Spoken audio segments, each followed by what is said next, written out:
La meditación peregrina del día de hoy está fundamentada en el texto de Lucas 11, 14, 23. Mucha gente no comprende los milagros de Cristo, no entienden la acción milagrosa de Cristo y su lucha contra Satanás. Por eso lo que simplemente hacen es murmurar, juzgar, pero no se dan cuenta justamente el verdadero sentido que tiene esa misión de Cristo en el mundo. Vamos a centrarnos en este texto bíblico para hacer nuestra lección del día de hoy. Bienvenidos a Meditaciones Peregrinas.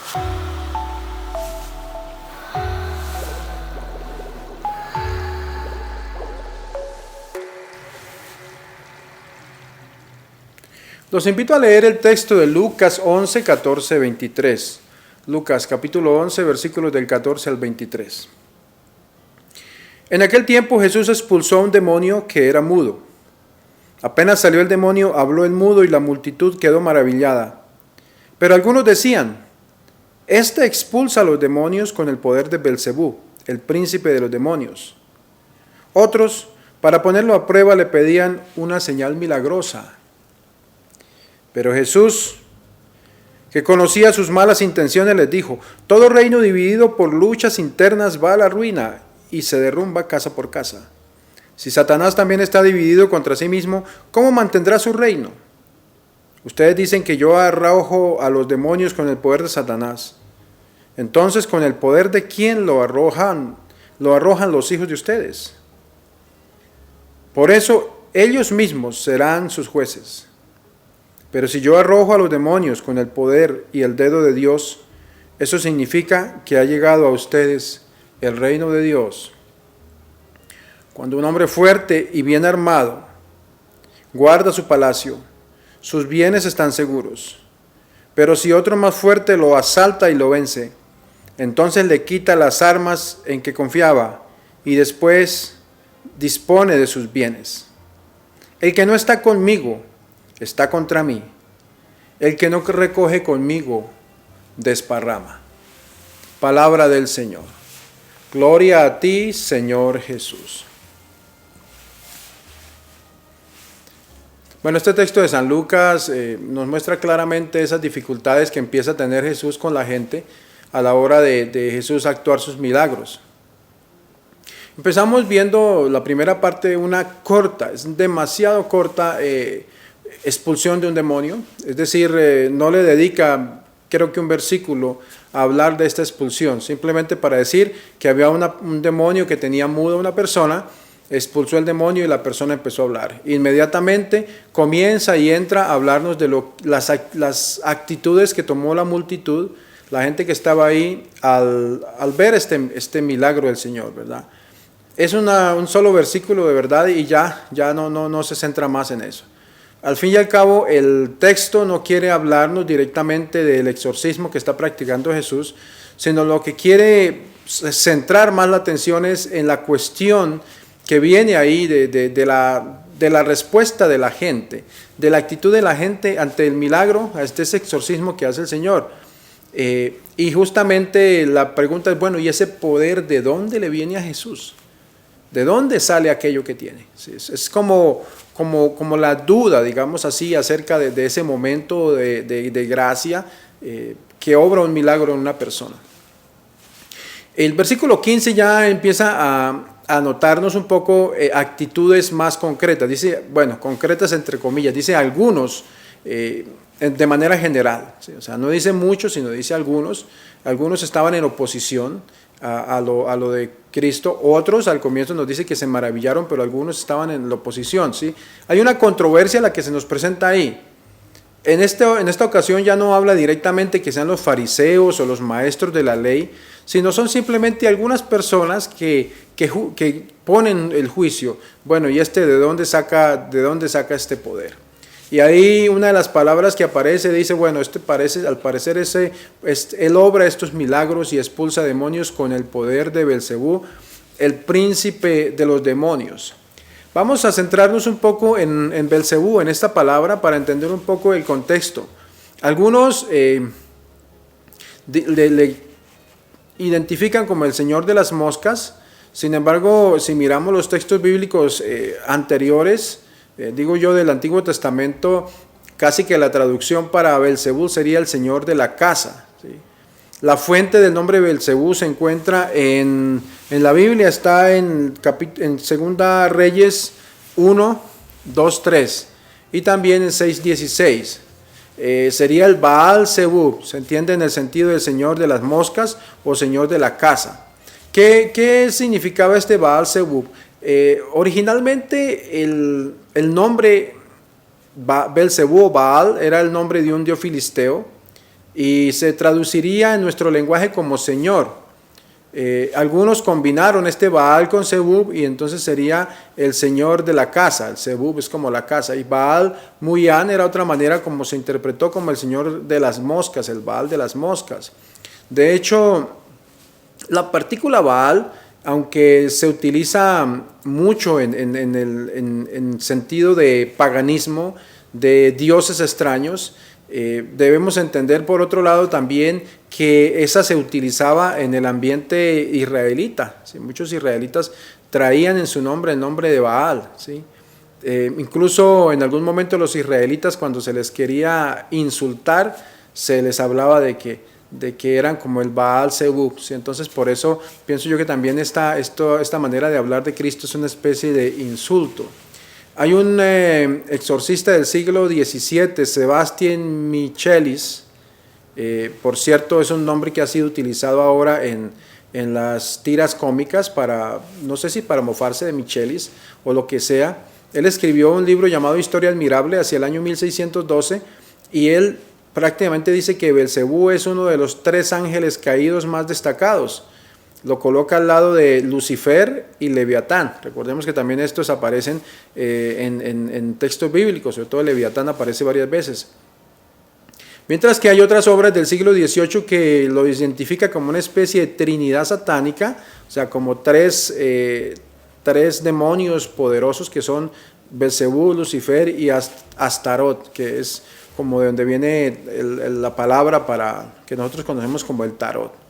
Bueno, vamos a decir otra cosa también sobre Baal. Esta palabra, como les decía, se usaba en los ambientes religiosos judíos también. Por ejemplo, hay muchos personajes antiguos, bíblicos, que traen esa terminación, ese sufijo, Baal, Jerubbaal, por ejemplo. A tal punto que muchos de ellos tienen un nombre israelita, porque el nombre con el Baal se identificaba mucho con religiones paganas. Incluso en alguna parte de la Biblia la palabra Baal se utiliza para hablar de Dios, de nuestro Dios. La razón es que la palabra Baal en el fondo significaba señor, ¿sí? Señorío, señor. Entonces es muy difícil saber si se refería al Dios verdadero o no. Por eso, digamos, al final lo que decidieron fue sacar del diccionario o del vocabulario la palabra para evitarse ese tipo de complicaciones.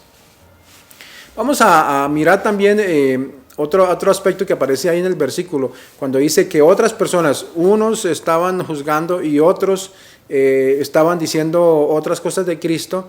Es una manera de advertir que en general hubo gente que, no sé, estaba como en contra y pedían una señal poderosa de Dios, y no se estaban dando cuenta pues que ya Dios estaba obrando un gran milagro al darle a esta persona la posibilidad de hablar. Ahora en la meditación como tal vamos a centrarnos más en una manera de ver distinta pero profunda ese sentido de aquel mudo que habla.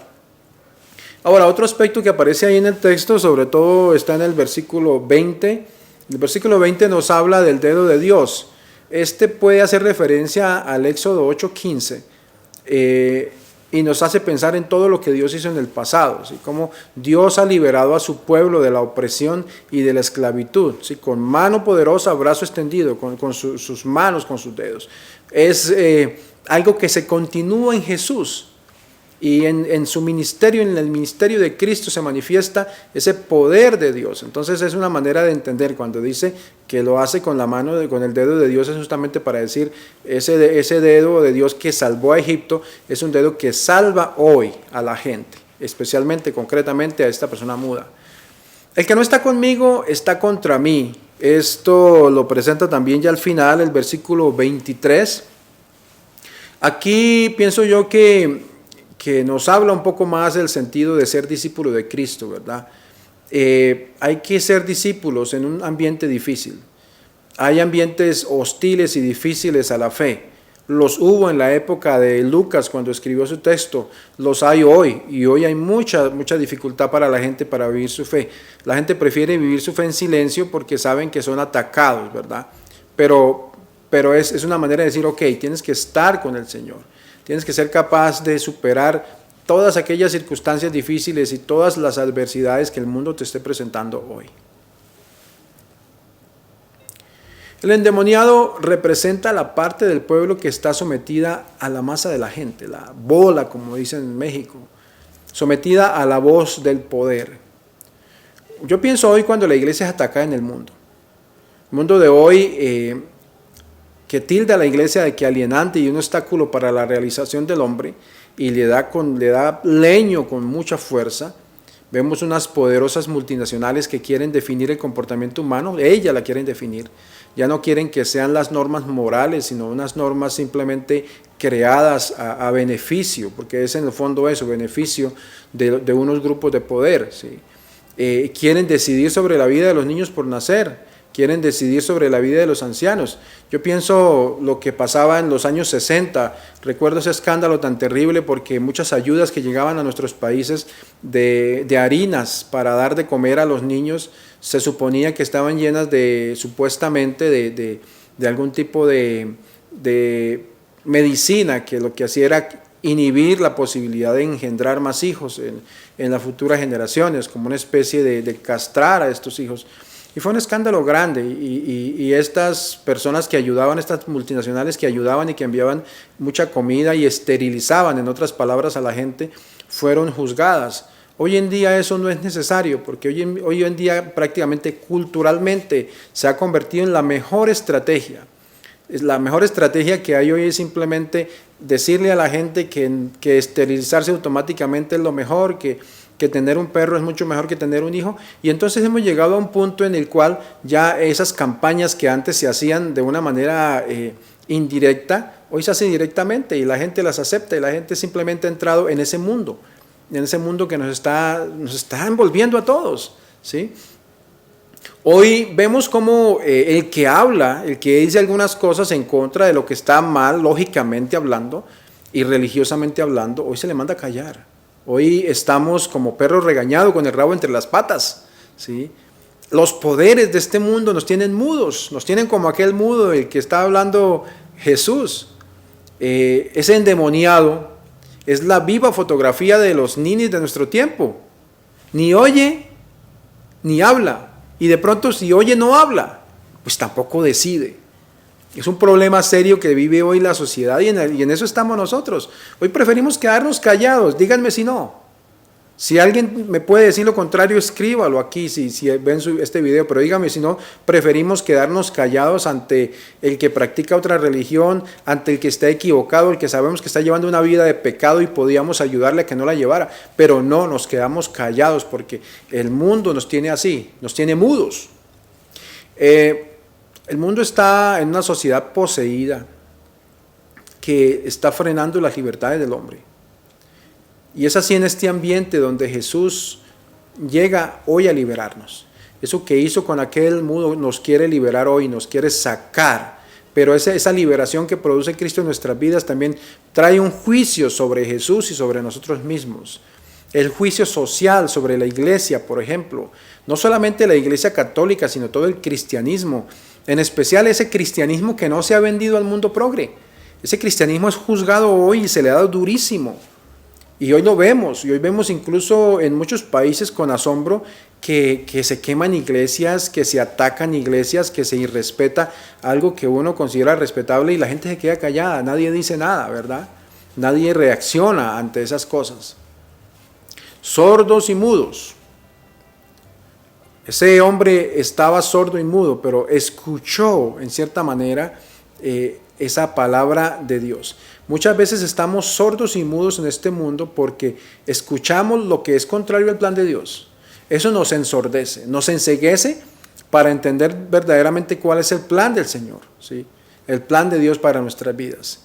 Hoy este mundo nos ha dejado sin voz, sin voto. Somos simplemente una especie de fanáticos locos por ahí que simplemente son esclavos de la religión y de la fe, porque así se nos trata. Cuando no nos damos cuenta la gracia, la bendición que es la libertad de amar la vida, de respetar la vida de comienzo a final y de saber que lo más importante es saber quién soy delante de Dios. Esas cosas hoy no se hablan. Estamos en un mundo incapaz de escuchar aquel que necesita ser escuchado. Estamos hablando del mismo Dios. Vemos hoy muchas personas que si vemos el lenguaje de Dios, cuando se habla de estar sordo, justamente significa que estamos cerrados a la palabra de Dios. Pienso que en esta curación de aquel sordomudo del que nos habla el texto bíblico, ese no era el único sordo que había. Los demás también estaban sordos y mudos, y más, tontos estaban, porque no se estaban dando cuenta de que solo Dios puede obrar milagros para sacar al hombre de la sordera y de la mudez, que solo Dios puede actuar en contra del mal y que solo esa gracia de Dios puede llevarnos a escuchar, a saber escuchar y a saber ver, ¿sí? Estamos en un sombrío panorama en el mundo.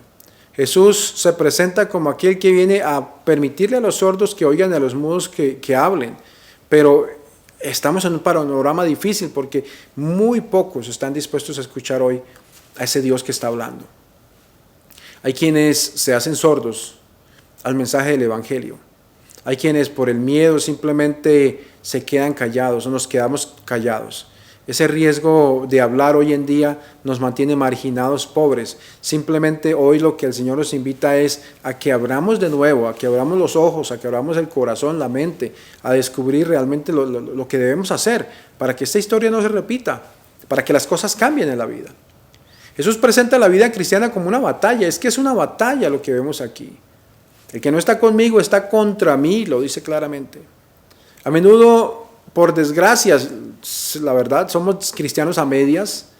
Es una mezcla entre actitudes positivas y negativas, sordos selectivos porque oímos lo que nos conviene, mudos tontos porque repetimos lo que la propaganda nos ha enseñado y simplemente nos estamos olvidando de aquellos fundamentos esenciales de la vida y de la fe, que es lo que el Señor nos ha enseñado y es lo que debemos escuchar. Yo creo que no podía esperarse otra cosa de los que se oponían a Cristo que le criticaran.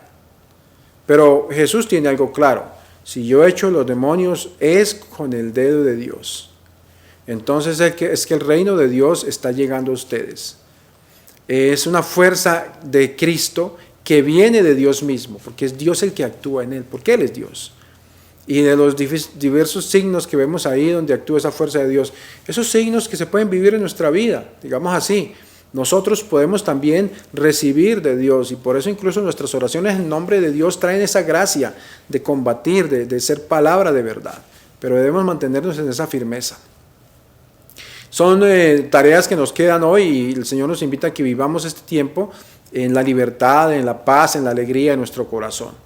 En esta multitud del mundo hay gente que igual no descubre, no sabe, no entiende. Otros se maravillan quizá de las bendiciones que ven de Dios, otros simplemente las juzgan, las descalifican, pero nosotros debemos mantenernos firmes hoy, ¿sí? Vamos a vivir esa paz, vamos a tratar de descubrir que podemos ser liberados y sanados por Cristo. Apreciado pueblo de fe, para la contemplación en el día de hoy yo los invito a que vayan al Santísimo. Hagan esa contemplación en oración, si no puedes ir al Santísimo en una habitación donde estés, o en un ratito de trabajo, que pares un ratito de trabajo y te hagas un momentito de stop en la vida, un detente un momentito. Mira el ruido del mundo, contempla en ese ruidazal que hay, en ese bullicio del mundo. Contempla a Jesús que te está abriendo los oídos para que escuches claramente la voz que Él quiere darte, la palabra que Él quiere darte, para que te dejes liberar por Él, para que Él mismo permita un proceso de sanación en tu vida. Contempla que Jesús no se amedrenta ante las murmuraciones. Al contrario, te está sanando, te está liberando. Pensemos hoy cuando el Señor nos dice: el que no está conmigo está contra mí. ¿De qué lado estoy? ¿Del lado de los que dudan o del lado de los que creen? Porque creer significa firmeza. Es la tarea que nos pone el Señor hoy. Amado Señor, que diste la posibilidad a aquel mudo de hablar y de escuchar. Queremos pedirte que nos enseñes a ser claros y sinceros en el mundo, que nos enseñes a tener criterio claro, a no dejarnos vencer por esas voces que simplemente nos ensordecen, nos enmudecen y nos vuelven tontos, nos entorpecen. Danos, Señor, la gracia de escuchar tu voz y que esa voz que viene de ti nos sane, nos libere y destrabe la traba de nuestra lengua. Bueno, apreciado pueblo de fe, llega el momento de la acción para el día. Bueno, hay muchas cosas que podemos hacer, pero por lo menos escuchemos, por lo menos veamos y por lo menos hablemos. Si vemos que algo está mal, hablémoslo con caridad. Oremos y con claridad digamos lo que tenemos que decirlo, en paz. No necesita uno estar enojado para decir. Ese es a veces uno de los problemas que sucede cuando uno simplemente ya no aguanta más, la copa se rebosa y dice las cosas mal dichas, porque no estaba preparado en oración. Entonces en oración podemos decir las cosas y podemos hacer crecer en este mundo esa bendición de Dios, que es la sanación de nuestra mente, de nuestros oídos, y por medio de ella hacer que muchas personas de verdad escuchen la voz de Dios. Señor, nos conceda una jornada de bendiciones en el nombre del Padre, del Hijo, del Espíritu Santo. Amén. Feliz día.